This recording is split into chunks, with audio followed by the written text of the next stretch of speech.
Hi everyone, I'm here with the Principal of Excelling Key Subjects, Mr. Idris Musty, and today we're just talking about options for choosing a school for your child. When parents are looking at the particular options for a school, what things in your experience are worth looking out for?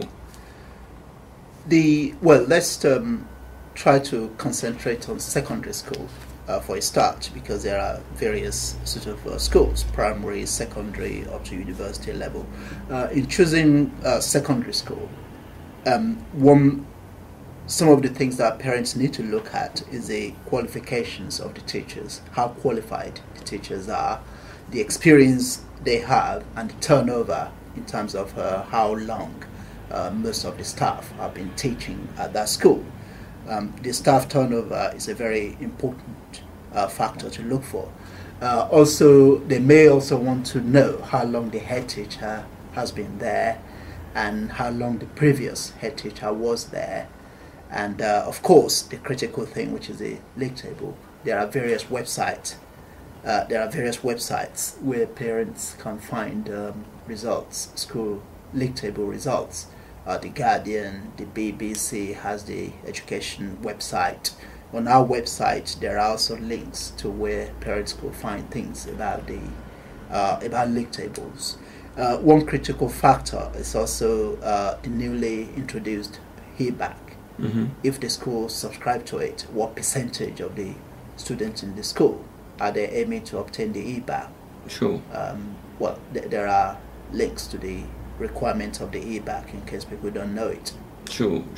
On our website. And would you look for anything else in terms of extracurricular activities, or would you just focus solely on academic achievement? That's very important, actually. It depends on what parents want. The reality is that the schools who tend to do well academically tend to do well in sports as well.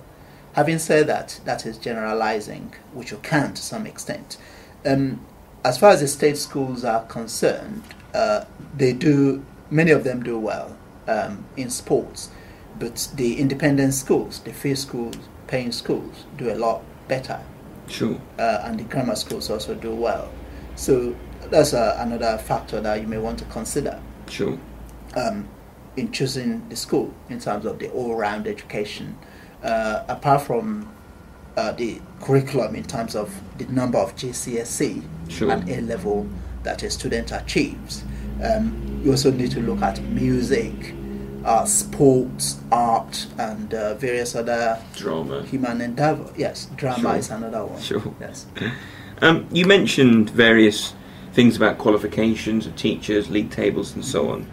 I mean, over and above the obvious searching the internet, what other sources of information would you recommend people might look at to kind of get informed as to what's the best choice? Well, I mean, searching on the internet is certainly very important, but obviously it will be good for them to actually visit the schools.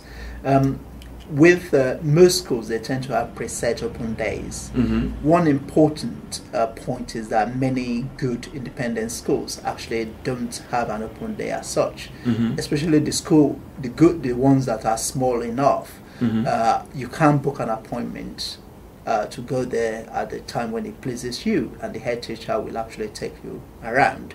That is certainly the case with many of the small independent schools. They tend to be very focused on getting the best out of a child, irrespective of their ability, in terms of the small independent schools. Sure. In terms of resources, the Times sell, there is a book that they publish every year.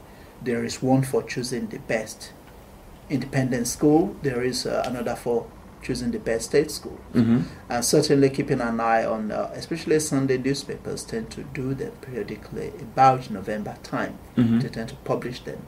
Guides and references. Yeah, and guides so on. about, or supplements. They do Sure. have inserts in their Sunday newspapers, Sure. or Saturday in some cases, Sure. to direct parents to, guide about schools. Sure. And a lot of people, sometimes think about, should they look at independent or fee-paying schools, and some people think about state schools. Do you have any thoughts as to where you might sit, or what advice you might give parents thinking about the options there? Well, I mean, I think most parents tend to concentrate on exam results, which is rather cruel, really. But yeah, it is certainly an important factor. But when you're choosing a school, one point to note is that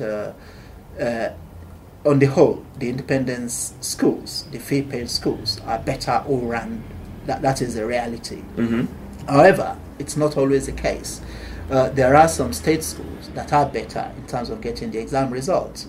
Independent schools tend to be more sort of, they're also very good in terms of sports because they have sports facilities, drama, art, music, and what have you. They tend to be all round in terms of both the curriculum, the actual curriculum, and extra curriculum. For example, things like debating or public speaking, and so on and so forth. Having said that, you have to be really careful when you're talking about independent schools. Mm-hmm. There are some independent schools that, I suppose, if you want to be cruel about it, you can actually call them fee-paying comprehensive schools, because they are not very traditional in their approach. There isn't any sort of much in terms of tradition.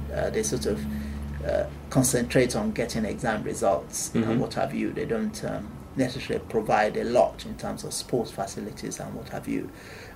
So you really want to be careful. Obviously, there is also the third option, which is a grammar school. Mm-hmm. If you happen to live in places where there are grammar schools, such as Wirral, which is up north, there's Kent and Buckinghamshire, those two counties in the south of England.